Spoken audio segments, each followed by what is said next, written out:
Many of you,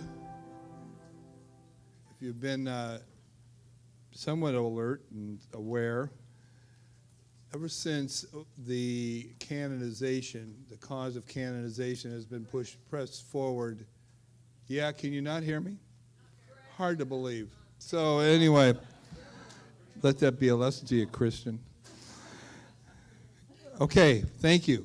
Thanks for the quality control check back there. So, okay, so many of you have noticed that since the cause of canonization has been pressed for Junipero Serra by our own beloved Pope back in 2015,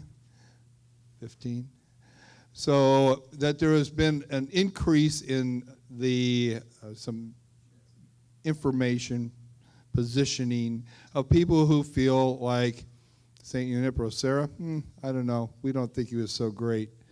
And actually to the point where there's been desecrations of the statue up here at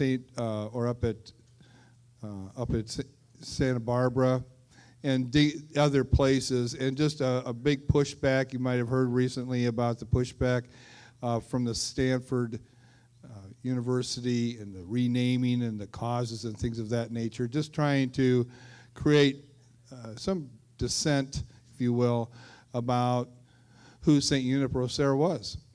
And so one voice in the wilderness that has come out for us to help say, hey, wait a minute, there's a little bit of a light here, and really to help inform us about more about the background, kind of what our own Episcopal moderator talked about, our Cardinal talked about study. Well, part of study is understand the reputation of our own patron saint.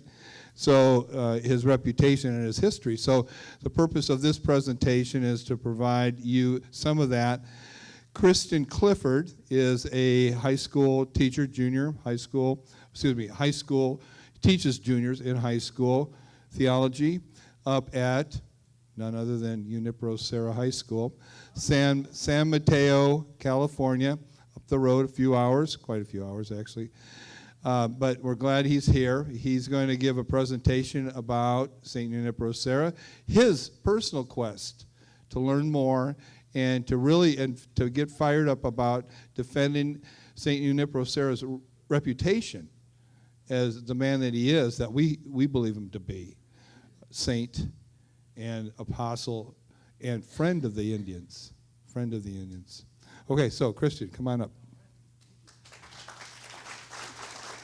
While he's up here, you're going to recognize that everybody got a copy of his book in here that is going to be a great resource for you too, and he'll refer to this, but purposefully we put that in your packet so that you would have something to take home with you. So you're going to hear it from the man right now. So here you go. Thanks, Greg. Thanks, Greg, for the invitation to come and speak today. It is wonderful to be speaking to Sarans about the California missions and their founder, St. Junipero Serra.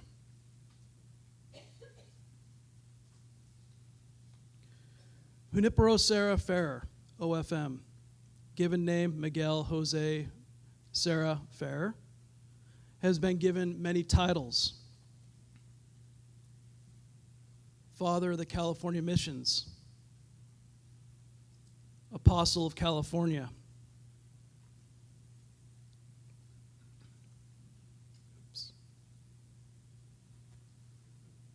Evangelizer of the West, a founding father of the United States, the United States' first Hispanic saint.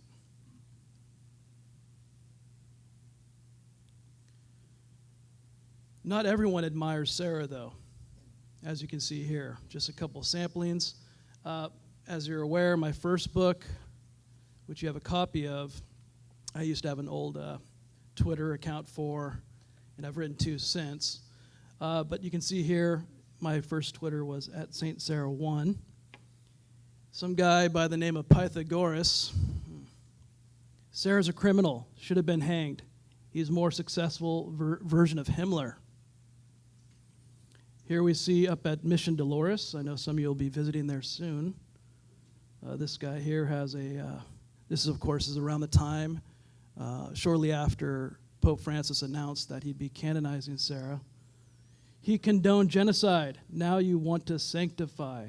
Shame, shame. This is at Mission Carmel, the one in the middle, statue of San Junipero Serra. And it was toppled just a few days after the actual canonization.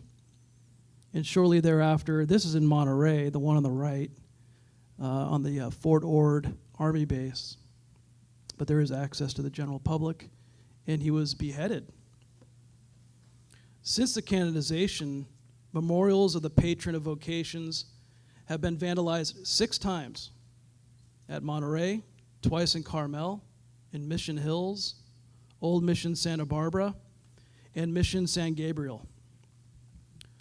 The front wooden doors and a side wall at Mission Santa Cruz were spray painted in red with the message, Serra, Saint of Genocide. And most recently, as Greg pointed out, another house of worship, Mission Santa Barbara, was vandalized.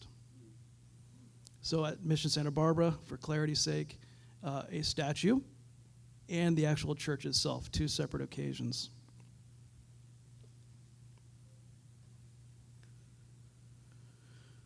Once the canonization was announced by Pope Francis in January 2015, many in the media, both Catholic and mainstream, portrayed it as controversial. One was either for or against it. Here are some examples. From our Sunday Visitor Newsweekly, the title of this article, Fact or Fiction? Historians weigh in on Serra. This one here, Reese, NCR, National Catholic Reporter, Junipero Serra, subtitle, Saint or Not. Maureen Pratt's article is a really excellent article, but the title here also, this kind of either or, Junipero Serra, Saint or Scoundrel. And this one's probably the most level-headed. This is from Alan Uhas. Junipero Serra's road to sainthood is controversial for Native Americans. Sorry. The next one is the more level-headed. Vatican defends canonization of Junipero Serra, controversial Hispanic evangelizer. I must have gotten rid of that one. This is the most level-headed. Yes, 3rd time's a charm. Hackle, and it's the competing legacies of Serra. Pioneer, saint, villain. So there, at least he doesn't have the or, right? Like you have to make a choice here, right? You're not smart enough. You got to make a choice. Serra's story is not so black and white. Boyd Cothran, professor of Indigenous and Cultural History at York University in Toronto, succinctly encapsulates the discussion of Serra by saying, it's really complicated. This was the major reason that I wrote my first book, Saint Junipero Serra. Notice its subtitle, and my goal, my purpose, making sense of the history and legacy, in particular for young people whom I teach. To help us rediscover,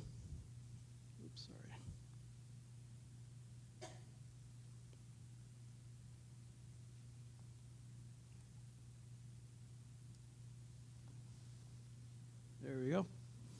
To help us rediscover St. Junipero Serra, I'll be talking about the following.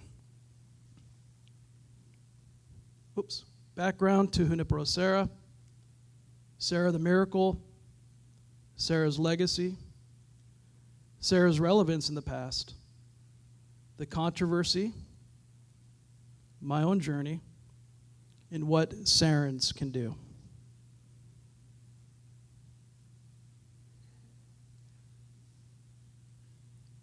Background. What kind of life did Junipero Serra lead? Serra was born and baptized on November 24th, 1713, in the town of Petra, Majorca, Spain. Majorca is the largest of the Balearic Islands in the Mediterranean. He grew up in a poor and deeply religious community. He had a sister. His teachers were Franciscans who noticed his deep faith and intellect when he was just a young boy. In 1737, after many years of study, he was ordained a Catholic priest of the Order of Friars Minor, also known as the Franciscans. He would take the name Junipero after St. Francis's sidekick. His main ministry from 1740 to 1749 was professor of sacred theology and philosophy at Lulian University in Palma, Majorca. He was very popular with his students, yet something gnawed at his heart. He felt God calling him to serve in some other way. When the call came from New Spain for missionaries, he responded with a resounding yes. On December 17, 1749, after a difficult time crossing the Atlantic, he landed at Veracruz in modern-day Mexico. For the next 20 years, he served communities, mainly the Pame Indians, who were already Catholic. His dream had always been to bring the good news of Jesus Christ to those who never heard it before. He would get his wish in 1769, a few days' journey south of San Diego. By the way, this year commemorates the 250th anniversary of this event. For the next 15 years, he would set up 9 missions in present-day California, from San Diego in the south to San Francisco in the north. He died at Mission Carmel on August 28th, 1784.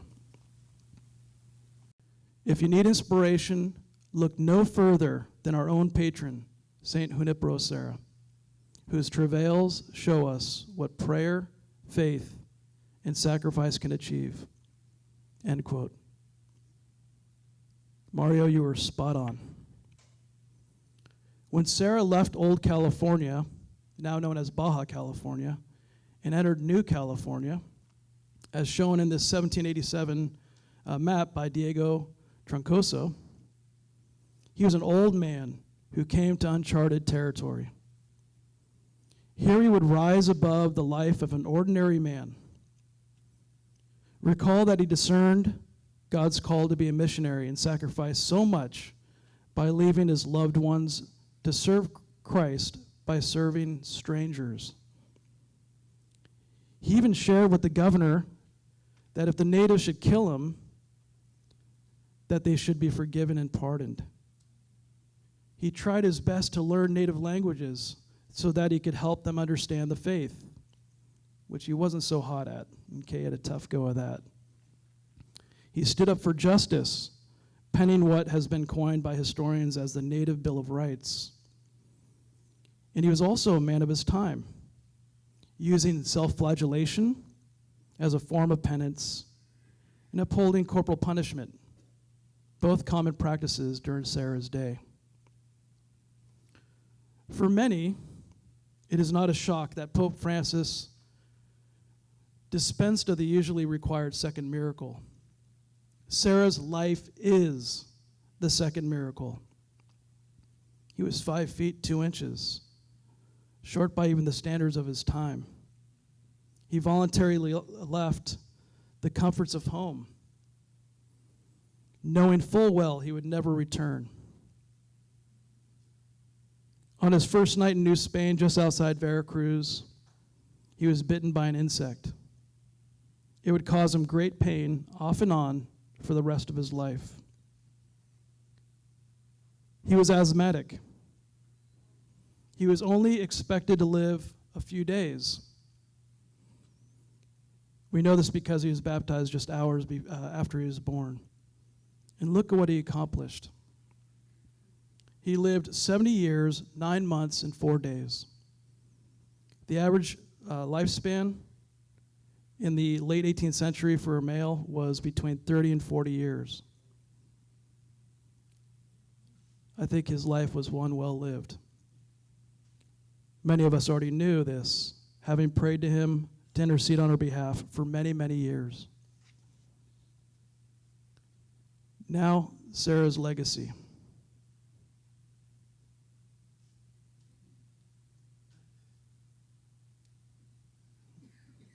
These numbers come from the Early California Population Project at the Huntington Library in San Marino, California, close to Pasadena. They're presented in 2006. They're from Mission Records, right? The numbers are based on records between 1769 and 1863. Keep in mind that the Spaniard area of influence was only about 50 to 60 miles from the coast. As you can see, the 21 here, just about 50 to 60 miles inland. The majority of native Californians lived outside this area of influence, or sphere of influence. Sarah's legacy was 101,000 baptisms, 28,000 marriages, 71,000 burials at all 21 missions and from the Los Angeles Plaza Church and the Santa Barbara Presidio. As Jeffrey Burns, retired archivist of the Archdiocese of San Francisco, put it in an American Magazine article, what we Catholics celebrate with the canonization is not a failed missionary policy, and certainly not the death of so many indigenous people. What we celebrate is a man burning with missionary zeal who loved and engaged the native people of California. I, too, am confident that he wanted to do good by bringing Christ to the Indians. Sarah never intended the outcome to be mass deaths because of the cultural exchange. What he intended was the baptized Indians being a light in the darkness. What he desired, but was never fully realized, can be encapsulated in the story of three people. While studying to become a priest in Rome, Pablo Toc wrote a description of life as a mission Indian, gave a public recitation of a poem at the Polyglot Academy, created a dictionary of the language of his people, and an account of the native peoples in Southern California. It is because of him that the language of the Luiseno was saved for posterity.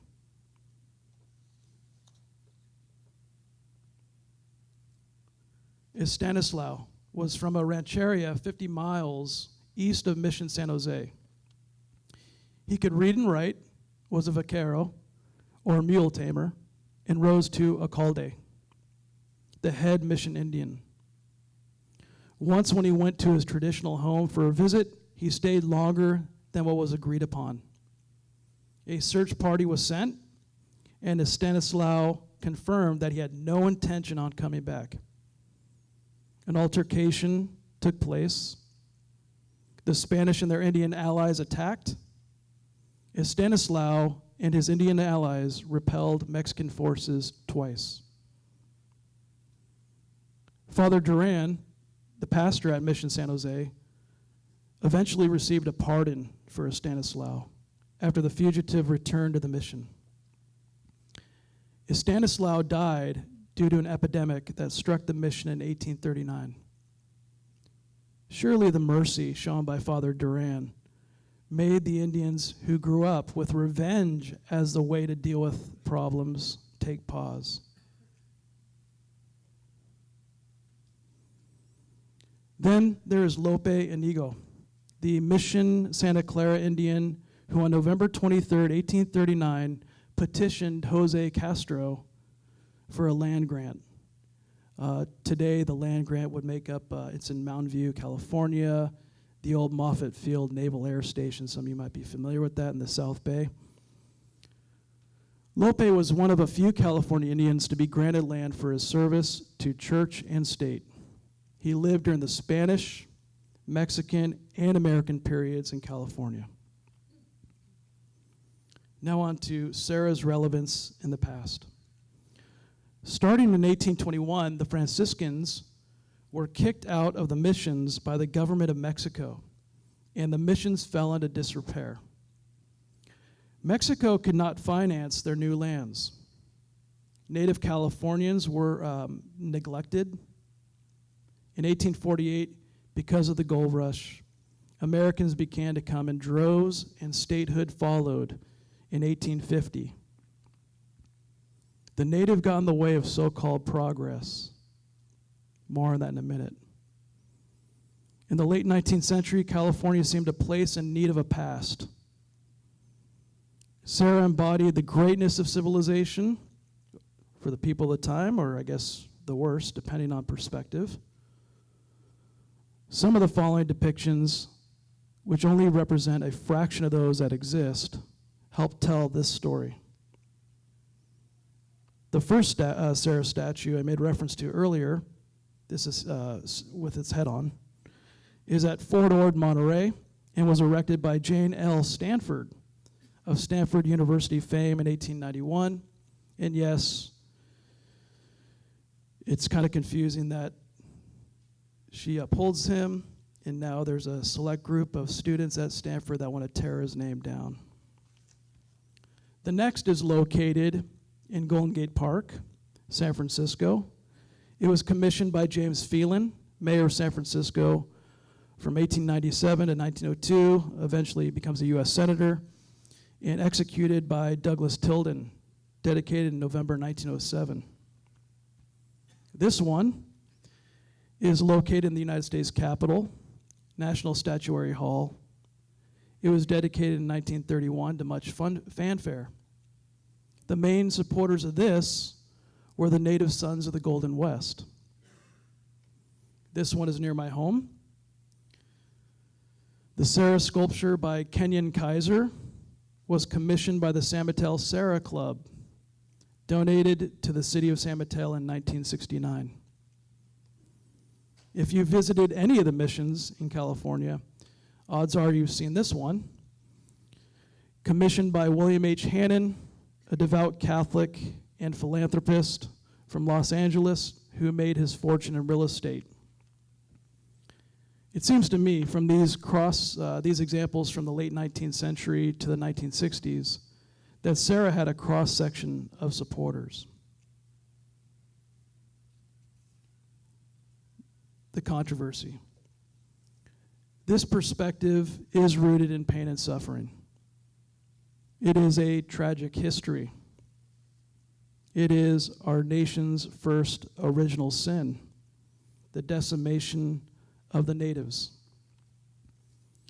It is important to note that it worked its way westward from the east, from the predominantly white Anglo-Saxon Protestant America. The Spanish story in California oftentimes gets wrongly placed with that history. As Boyd Cothran, professor of Indigenous Studies and Cultural History at York University in Toronto, put it, in a lot of ways, what does Serra represent?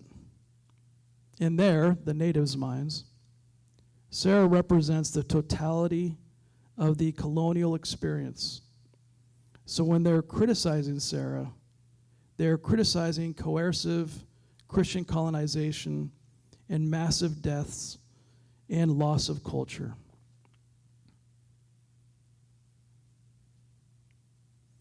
Opponents contest that Serra perpetrated genocide,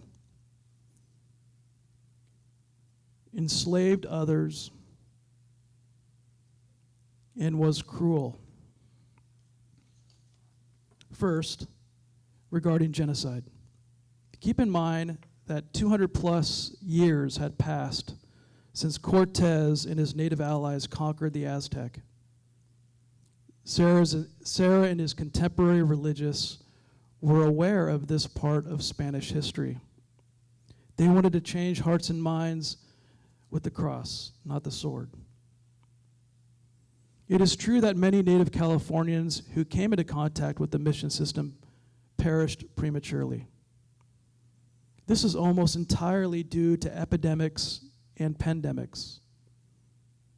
Benjamin Madley, Associate Professor of History at the University of California at Los Angeles, puts it into focus in his 2016 book, An American Genocide.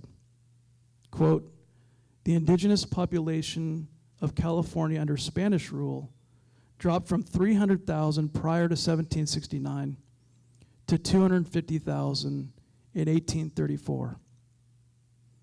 After Mexico won," he continues, "after Mexico won its independence from Spain, and after the secularization of the coastal missions by the Mexican government in 1834, the indigenous population suffered a province-wide pandemics, three, one in 1806, 1828, and 1838.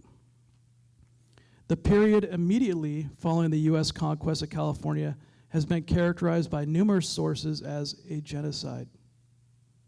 Under U.S. sovereignty, after 1848, the indigenous population plunged from perhaps 150,000 to 30,000 in 1870 and reached its nadir of 16,000 in 1900, end quote. The Spanish government, with the help of the church, was trying to create a little Spain here to keep Russia and Britain at bay. It begs the question, why would they intentionally, they being the Spanish, slaughter Indians? Next, I would like to speak to the accusation of enslavement. The missions only worked if laborers were plenty. According to scholars James Sandos and George Harwood,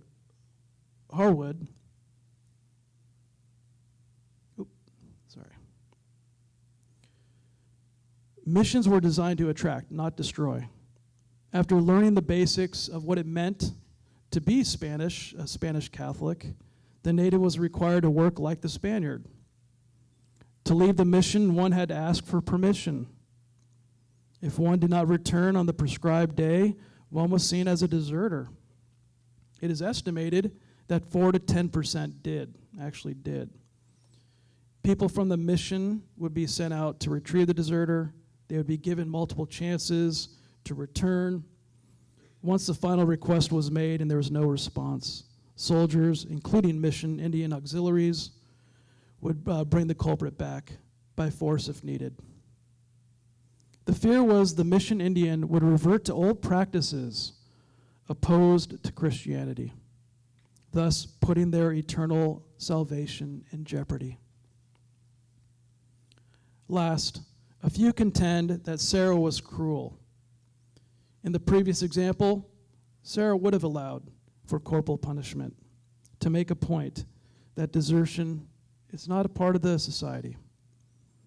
This would be taught first, and if broken, physical punishment would occur.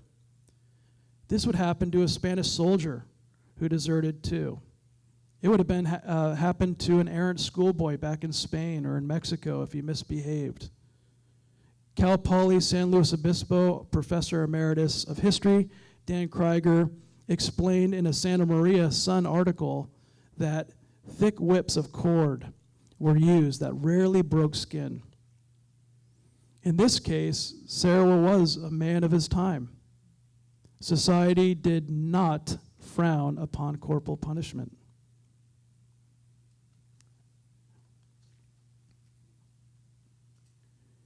Andrew Galvin, a Ohlone Indian and curator at Mission Dolores in San Francisco, sums it up best.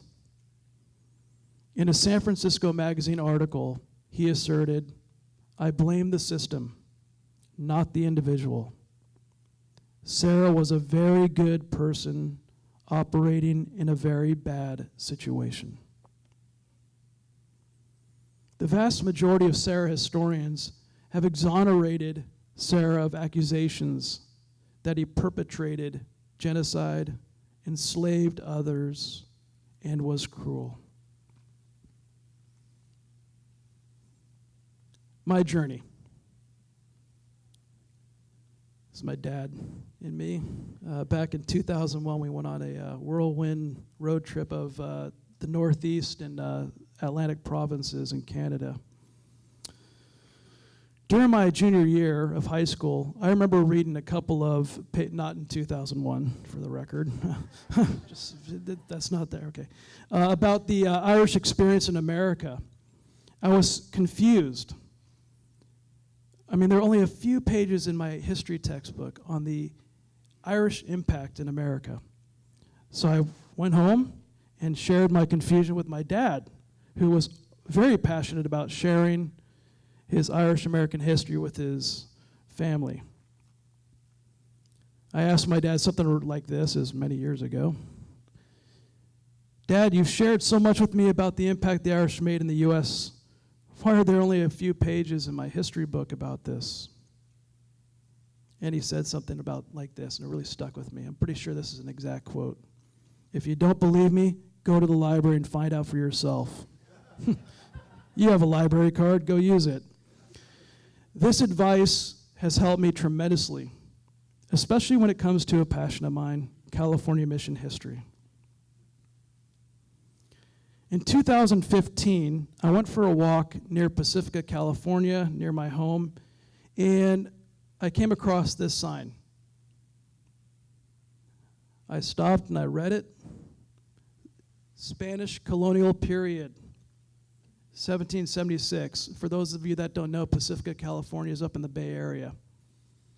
Mission San Francisco de Asís in Presidio is established by Juan Bautista de Anza with pioneers from Mexico. Okay. Missions use newly baptized natives as captive labor. That made me pause. And I'm pretty sure if I were to do a survey of people who read this, or they would think automatically of plantations in the South. Oh yeah, I'm gonna connect the two histories. Is that what the person who wrote this wants for the person? I don't know. But I was pretty ticked off and disturbed by it. So I actually started a campaign to have this change, because the historical record is much more complicated than that, to present that as fact to the general public.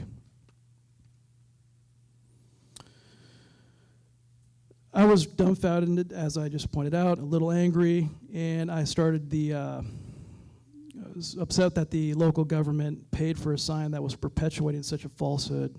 It motivated me to write 3 books about California mission history. My wife and I are both teachers.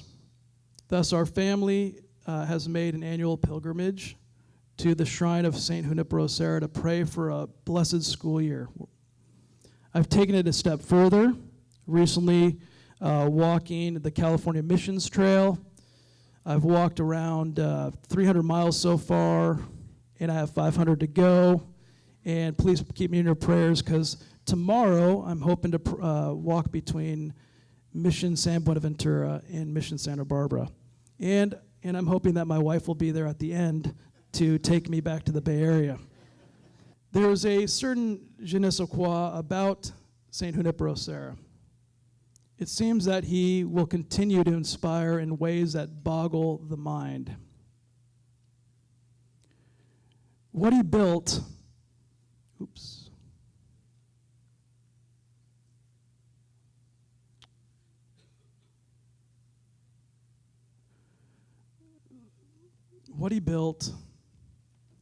called Dr. Rick Kennedy, professor of history at Point Loma Nazarene University in San Diego, to write a review essay of 3 new biographies of Serra. He shared with me, quote, "Serra is essential to understanding that California was founded as a mission field, and that Serra is, as the title of Stephen Hackle's biography proclaims, the founder of California.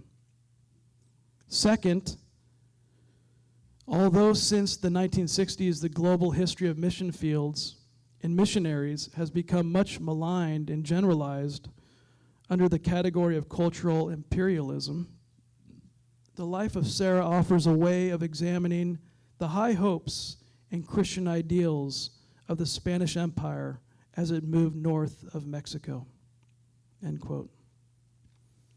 Sarah's life inspired Craig Allen Huber to visit, over a 7-year period, the places where Sarah lived: Mallorca, Mexico, and California. What he produced was a beautiful book titled The Spirit Within, San Junipero. Edie Littlefield Sunby, 2-time cancer survivor and author of The Mission Walker,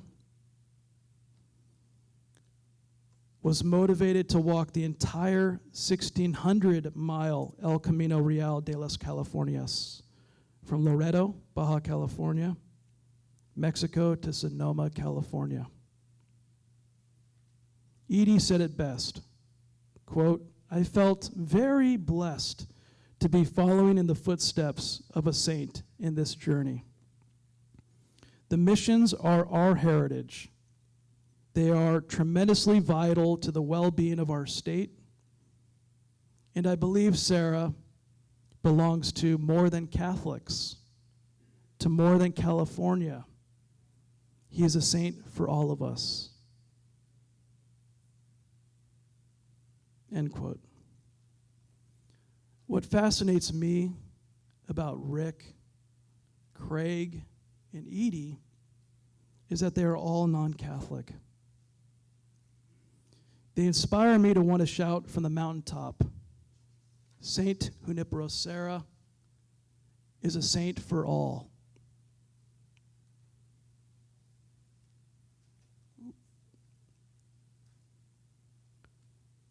What Sarans can do. The Catholic Church is confident. The ecclesial court proceedings to question Sarah's holiness began on December 12th, 1948. The evidence brought forth were 2,420 documents, 7,500 pages total of Sarah's writings, 5,000 pages of materials written about him from those who knew him, and testimony of people inspired by his life. A summary of findings would be collected. For Sarah, 1,200 pages in all. The evidence propelled Pope Francis to share in the homily at Sarah's canonization on September 23rd, 2015 in Washington, D.C. Junipero Serra sought to defend the dignity of the Native community, to protect it from those who had mistreated and abused it. Those who malign Sarah are often misinformed. It's okay, thanks. Perpetuating the Garden of Eden myth, practicing presentism, which is interpreting past events in terms of modern values and concepts, or blinded by victimhood. One of my most memorable encounters that cemented this for me occurred a couple of years ago. I happened upon a statement by a Native American university professor who was very outspoken in the days leading up to Sarah's canonization. She wrote, "In the 65 years that the California missions were run by the Catholic Church, the numbers of California Indians went from about 1 million to 350,000.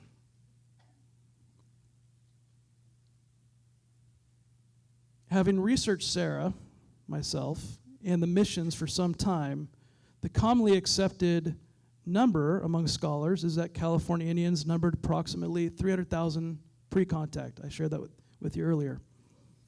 Therefore, I asked her for her sources. She kindly replied with her rationale and support. When I replied that it would be, don't you think it'd be fair to present the consensus view? Her tone changed. Boy, did it. She got very personal and argumentative, asking how long I have been working on this, mission studies, and that she did not think I was in any position to question her because I was white. It was hard to read. And I replied, I'm sorry that my question offended you. I am Catholic. Your assertion deals with my history too. It's easy to run or fight in such an instance. However, Christ compels us to practice the third way, to not back down and make the aggressor rethink their thinking. I pray she did.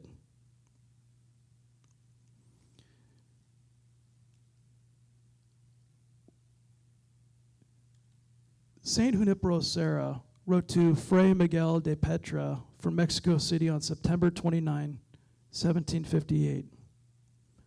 I realize my nothingness and feebleness for such a glorious enterprise, but God is powerful and can call great things out of nothing. It is evident to me that the reputation of a man who believed this and lived it is worth defending.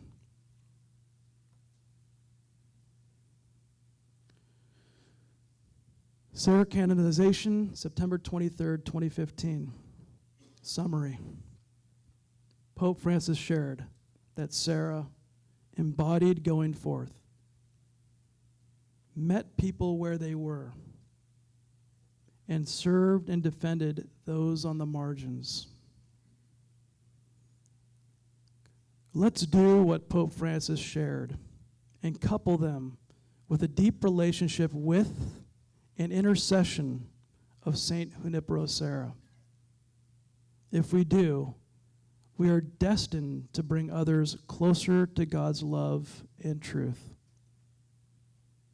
We must heed the advice of John Lancaster Spalding, first bishop of the Diocese of Peoria and a co-founder of the Catholic University of America. He wrote, with dignity rather than an combative spirit, enter into the living controversies of the age. My goal was to provide a short primer on St. Junipero Serra and California mission history. I hope that it has left you wanting to know more about this extraordinary man in an exciting era in history. Always forward, never back. St. Junipero Serra, pray for us.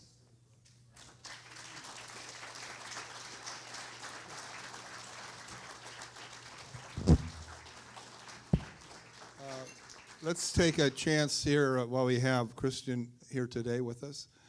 Are there any questions that anybody would like to ask him today? Yes, Carolyn, take it. I just have two questions. Did you get to the, when they were canonizing, did you get to this? And could you tell us about that? And the other thing is my son-in-law walks that Spain Oh, trail. yeah. So if he was to come over here, because he's done it now, he was looking for something else. How difficult, is it a trail or So how it's do I tell him to walk this? Sure. So I would recommend that he contact, just put in the computer there, California Mission Walkers. Okay, and it's a group that is organized, and they help each other out because it's not quite. It's actually not much like, from what I understand, the Camino in Spain. Okay. Now your first question. I'm sorry. Can you? Oh yeah, it was great. My wife and I went to the. Yes, it was very exciting. Very exciting. So last minute, by the grace of God, I got 2 tickets to the canonization from the priest who was here the other day, the pastor at San Bonaventura. He celebrated Mass with you the other day, right? Father Tom Elawat, great guy. Never even met him, but he had read my first book, and we started a relationship online, emailing each other and so on. And just lucked out. It was a great, great time. Has there been any pushback against the Stanfords since their entire fortune was gained on the backs of the Chinese? That's right. It seems a little hypocritical for all this brouhaha up at Stanford. Yeah, I think you're getting to something more deep. And for the most part, the pushback, you're looking at them, one-man show. Need more people like you kind of emailing them there and saying, because if they don't hear from you, they don't know that you're perturbed by it or upset by it. So it's really one of those situations where I think the loudest people will win, not reason, not evidence, but the loudest group. And the group that was loud, very small, very small. What happened was they had all these committees, and one of the committees, in my understanding, following it, they had historians on there, and I'm pretty sure they were like, hey, the evidence for the things you're saying and what you want to do, no. But it got kicked up to the higher, and I think it was the president said, you know what, we want this to go away. We're going to appease this small group and move forward. And they did, in their estimation, they came up with a criteria that they're going to apply to everything that comes up in the future. So, yeah, logic dictates, why aren't they bringing it up about their own? See, this is where they're going to, well, it's not named after Governor Stanford. It's named after Junior, the son, right? So, hey, he died young, and I guess that's what the rationale they're going to use, because plenty of people, online, they make comments at the bottom like, what about Stanford? He made his fortune off the backs of Chinese. He was it's recorded, he's very racist, anyways. Chris, I'm with the Kansas City, Missouri Serra Club. A little over a year ago, one of our members knew of a young attorney in Kansas City who had written a paper in his law degree, to get his law degree, and it was on support of Serra not being the malicious individual that he was portrayed. And he received an A on that paper. It's a rather extensive one. If you'd like, I would forward that to you and be glad to give you his name and contact. I would very much. Thank you. Sure. Chris, did the city renew that notice board that you were talking about? You complained about the wording when you saw that notice? Oh, this is a real fun one. That's actually how I came across. That's how I came across Father Tom Elowat. Now I recall, because I think I started. Who would be interested in this online petition? It was totally non-binding, but they have these online petitions now to get that out of there. And eventually I got, I think, about 250 signatures, and Father Tom Elowat was one of them. And so lo and behold, long, hard fight. They listened to me and the others and did a corrective. Guess what they did, though? My recommendation was just take the loaded language out and just white it out or something. Take the word captive out, and they just took the whole thing off, and they replaced it with something about birds. So nobody's going to be upset about that, right? Hi, do you happen to know Kurt Buckley, who lives here in Ventura? Because he's in that organization. Yes. He's done the Camino 4 times, Yes. once from Poland all the way down. Yeah. He's done all of this whole entire California thing, 800 Yeah. mile, whatever it is. Yeah. And he's fantastic. Yeah, I do know the name. We haven't met personally, not yet. We will, though, I'm pretty sure, God willing. I wondered if you might sign my new copy of St. Of Junipero. course. I've got a brand new book. Of course.